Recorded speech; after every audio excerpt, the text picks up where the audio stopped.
No, I know. We're going to get you the bow tie next week. Well, maybe on the road. Okay. All right. Hey, everybody. Good morning.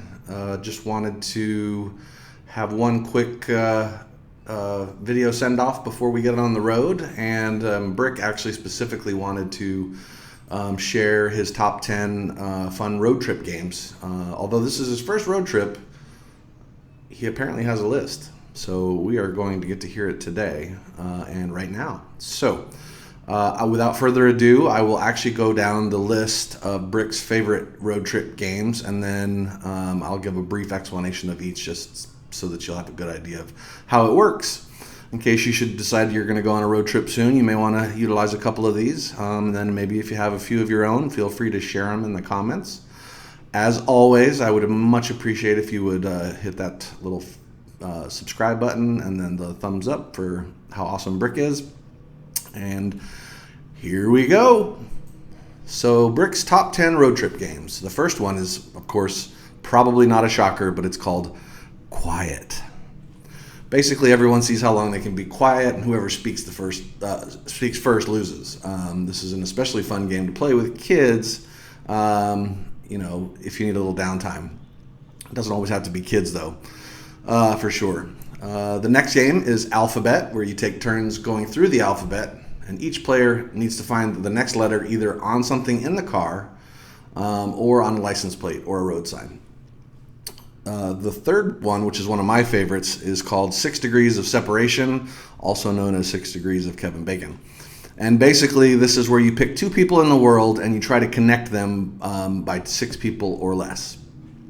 An example of that might be that I have a friend whose brother worked with John Travolta on a movie, and they became friends. And John Travolta was in a movie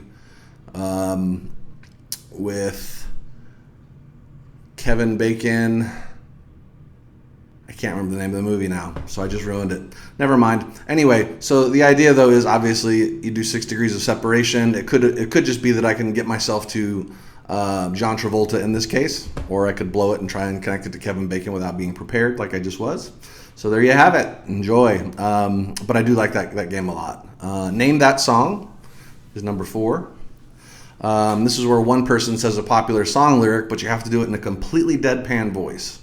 And the other passengers have to guess. And believe it or not, it's actually harder than it sounds, especially because of the deadpan voice. Now, having the natural deadpan voice can probably dominate this game. So if you guys ever want to challenge me, give it a whirl. Next is the movie game, where one person says the name of an actor, and the next person has to name a movie that the actor's been in, and then the next player must name another actor who starred in the same movie. And the next player must say another movie that actor was in, and so on and so on. So you basically just have this never-ending link of actors in movies. It's kind of like 6 Degrees of Separation, except it's not. The Complement game. I'm surprised you know so many interesting road games, considering this is your first time leaving the area that I'm aware of. I don't know exactly all of the places you've been, but from the way you've explained it, you've pretty much only been here. So this is fun. The Compliment game, number 6. And this is where you go through the alphabet and use each letter to say a compliment about someone else in the car. So for example, A is for Brick's amazing haircut. And then B is for how brave Brick is for going on a road trip. And so on and so on. Number 7, Sweet or Sour. And this is a kind of a family car game where you basically wave at people in other cars, and if they wave back, then you label them as sweet, and if they don't wave back, then you label them as sour. So it's a good way to judge people, so enjoy that. Fictional Family, which is actually one of my favorites, and this is where someone sees somebody in a car that looks interesting, and you call out Fictional Family, and then as soon as that fictional family has been called out, then begins the plot creation, where you actually create a backstory about their lives, where they're going, where they've been, what they're doing, and so on. So it's a fun game, and it keeps your brain kind of creative, I guess. So here's one I've not done before, so I'm interested in this. It's Fortunately, Unfortunately. Apparently, the first person in the car to think of something fortunate that is happening soon, then the next person has to think of something unfortunate that is tied to the first event. So, for example, fortunately, it's a sunny day today. Unfortunately, the second person would say, it's also bombarding us with deadly gamma rays. Then the next person would say, well, fortunately, we can absorb those rays and we can become the next Incredible Hulk. And then the next person would say something like, yeah, but unfortunately, we probably rip the car apart and cause a traffic jam, and so on and so on and so on. So you get the idea. But that's an interesting one, Brick. I like it. Worst film plot explanation. I do like this one quite a bit. This is where you basically take a film that you actually really like, and you find the worst possible way to describe it. So it's like, an unhappy billionaire terrorizes mentally ill people, which would be the Batman movie with all the, Joker and all those guys. Man destroys family heirloom. That would be like the Lord of the Rings. I'm not supposed to talk about it. That would be Fight Club.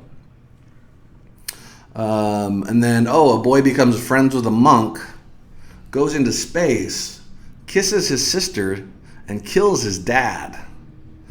Which is a really crappy way to describe Star Wars, but that's pretty clever. I like it. Brick, you've got some pretty great plots. Road trip games.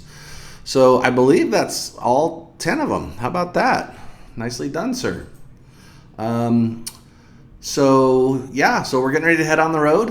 Be looking for the next video a little later this evening, but just because we're not going to be here doesn't mean we're not going to be here. So we look forward to seeing you guys later on tonight.